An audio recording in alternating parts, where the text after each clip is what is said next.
সকলে যেন সমীকরণ মিলিয়ে ফেলেছেন। রাজনীতির দাবার বোর্ডে গুটিগুলো এমনভাবে বসানো যেন ফলাফল আগেই লেখা। রাজনৈতিক বাস্তবতা মেনে নিয়ে প্রতিপক্ষ থেকে শুরু করে প্রভাবশালী ব্যবসায়ী শ্রেণী সবার বাজি এখন এক জায়গায় এসে ঠেকেছে।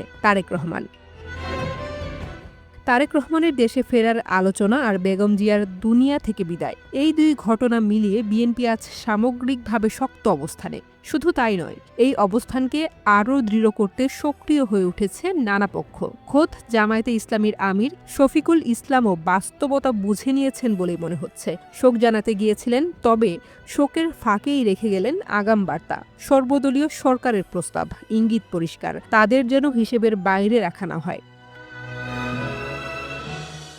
এখানেই শেষ নয়। ডাকসুর প্রতিনিধি, আমার দেশ পত্রিকার সম্পাদক মাহমুদুর রহমান কিংবা প্রভাবশালী ব্যবসায়ী প্রতিনিধিদের সঙ্গে সাক্ষাৎ, সব কিছুই আলাদা করে কিছু সংকেত দেয়। বিশেষ করে ব্যবসায়ী শ্রেণী এক ধাপ এগিয়ে গিয়ে সরাসরি তাদের সমস্যার কথা জানাচ্ছেন তারেক রহমানকে। দৃশ্যটা এমন যেন তিনি ইতিমধ্যেই দেশের প্রধানমন্ত্রী। আরও বিস্ময়কর হল, বিএনপির চিরপ্রতিদ্বন্দ্বী বলে পরিচিত প্রথম আলো ও ডেইলি স্টার এর সুরেও এসেছে পরিবর্তন। সমালোচনার জায়গা ছেড়ে প্রশংসা ও সহানুভূতির ভাষা। এমনকি দীর্ঘদিনের বৈরী ভারতও যেন তারেকের দিকে হাত বাড়াচ্ছে। খালেদা জিয়ার মৃত্যুর পর শুধু পররাষ্ট্রমন্ত্রী পাঠানোতে সীমাবদ্ধ থাকেননি দিল্লি। প্রধানমন্ত্রী নরেন্দ্র মোদী নিজে শোক বার্তা পাঠিয়েছেন তারেক রহমানের কাছে। ভারতের প্রভাবশালী প্রতিরক্ষা মন্ত্রী খালেদা জিয়ার স্মরণে শোক বইতেও বার্তা লিখেছেন। সব কিছু যখন এতটাই স্পষ্ট, তখনও রয়ে যায় এক অনিশ্চিত ছায়া। কারণটাও অজানা নয়। জামায়াত ইতিমধ্যেই নিজেদের শক্তি বাড়াচ্ছে। প্রকাশ্যে ক্ষমতায় যাওয়ার দৃশ্যমান অবস্থান না থাকলেও সম্ভাবনাকে উড়িয়ে দেয়া যায় কি? রাজনীতিতে অসম্ভব বলে কিছুই নেই। যারা রাজনীতির খোঁজ খবর রাখেন, তাদের ইতিহাস মনে থাকার কথা।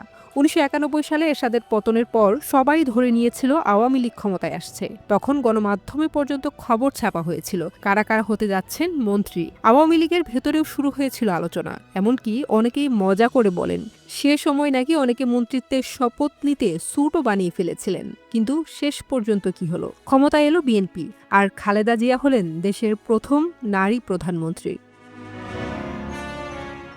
এই ইতিহাসই বলে দেয়, ক্ষমতায় যাওয়ার হিসাব যতটা সহজ মনে হয়, বাস্তবে তা ততটা সহজ নয়। সাধারণ মানুষের মনোভাব অনেক সময় আগে ভাগে পুরোপুরি ধরা যায় না। তাই আজই বলে দেয়া যায় না জামায়াত কোনোভাবেই ক্ষমতায় যেতে পারবে না। রাজনীতির পাঠ আমাদের এখানেই সতর্ক করে দেয়, ইতিহাসের শিক্ষা অবহেলা করার সুযোগ নেই।